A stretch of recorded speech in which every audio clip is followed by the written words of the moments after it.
I'm Ashley Fox of ESPN. Carroll even said, he's like, a lot of Richard Sherman's problems last year were self-inflicted. Sure. Raiders owner Mark Davis said if the city of Oakland would have them in 2019, they'd like to play there. Well, Jerry Jones said last week at the NFL owners meeting that the new timeline for the Tony Romo decision is the start of training camp.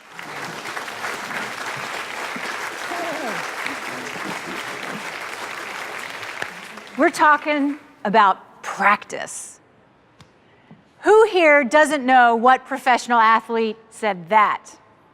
We're talking about practice. I'm supposed to be the franchise player, and we're in here talking about practice. I mean, listen, we're talking about practice. So I had a front row seat for the practice press conference. And while I didn't ask the question that prompted, we talking about practice, I asked the follow-up. Alan, is it possible, though, that from where he's coming from, if you practiced, not you would be better, but your teammates would be better? How the hell can I make my teammates better by practicing? That was a seminal moment for Allen Iverson. They happen to all of us. They can be good, they can be bad, they can be personal, they can be professional, but they are definitely game changers. And when Iverson's happened, he didn't even realize it. He didn't realize that those 4 words, we're talking about practice, would come to define him as much as his fearlessness on the court and his brashness off of it. Philly is, I think on a national level, it's really misunderstood as a sports town. The people here care so deeply about their teams, but all they want from them and their athletes is that for them to compete and give their maximum effort and reach their potential, whatever that potential is. But if you're not trying hard and if you don't care as much as they do, they're gonna run you out of town. And so I grew tougher here, I grew harder, and I grew, I think, to be even more passionate about what I do. My first key to success: perceive the impossible as possible. I was a little girl growing up in North Carolina. My father was a college basketball coach. I loved sports. I was an athlete. I loved to write. And I decided I wanted to be a sports writer. My parents kept telling me, you should go to business school. And my father would say, you're trying to enter a male-dominated profession. It's going to be really hard for you because you're a female. And oh, by the way, you're not going to make any money. So at one point, I scanned the landscape of sports media, and I looked for the highest profile female I could find. And at that time, it was a lady named Leslie Visser. So I wrote her a letter, and I explained to her my situation, my experience, my career goals, and the frustration and discouragement that I was bumping up against. And I want to share with you what she told me, some no-name college student who had written her a letter. For women, knowledge is power. If you can tell when UNLV switches from its amoeba zone to man-to-man, there will be a place for you. Leslie Visser, the highest profile female sports journalist in the country, took the time to write me a letter. How would you feel?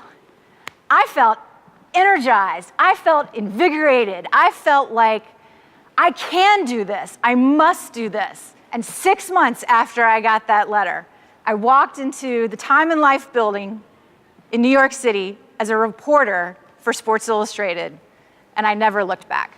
I became a sports writer because I loved sports and I loved writing. And as a kid whose father was a college basketball coach and then later an entrepreneur dealing with sports, I grew up around some of the greatest college basketball players of all time. Guys like Michael Jordan, James Worthy, Ralph Sampson. These were people who had an important impact on me in my childhood. So when I was in high school, I was like, of course I'm going to be a sports writer. My 4th key to success: listen. I'm in the communications business. I have spent my career asking questions, listening to answers, and then telling people what I know and what I think. And I think what people miss about communication is that it's just not talking, but listening. My favorite place to listen at ESPN was the green room. And in the fall, the green room was populated by a who's who of the NFL. On Monday nights, Chris Berman ruled the room. And he would needle me constantly. Ashley, why are you so quiet? Why can't you share? Don't you just talk a little? I want to hear what you have to say. And then he'd tell me a story about Andy Reid or something Harbaugh had told him, just to let me know that he was in communication with the people I was in communication with, and that we shared a common bond. I was laid off by ESPN along with 100 other front-facing talent. And a couple weeks after I got laid off, it was a Monday night about 5 o'clock. I was making dinner for my kids. And my phone rang. It was Boomer. And Boomer said to me, he's like, I'm so sorry, Ashley. Whatever you need, just let me know. Well, the next day, his wife of 38 years, Kathy, was killed in a car accident. Just like that, she was killed. That was real pain.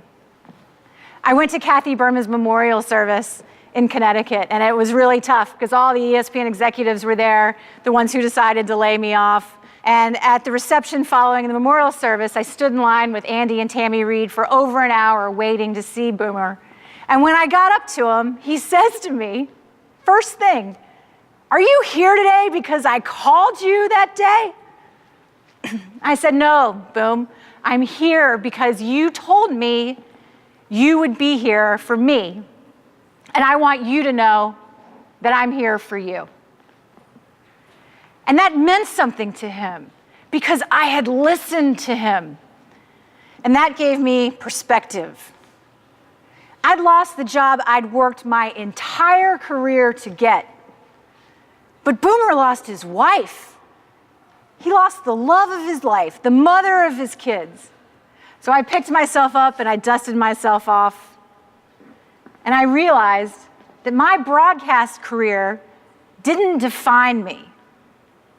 What defined me was my ability to communicate, my belief in the impossible, my ability to build and nurture and maintain relationships, my integrity, and my ability to listen.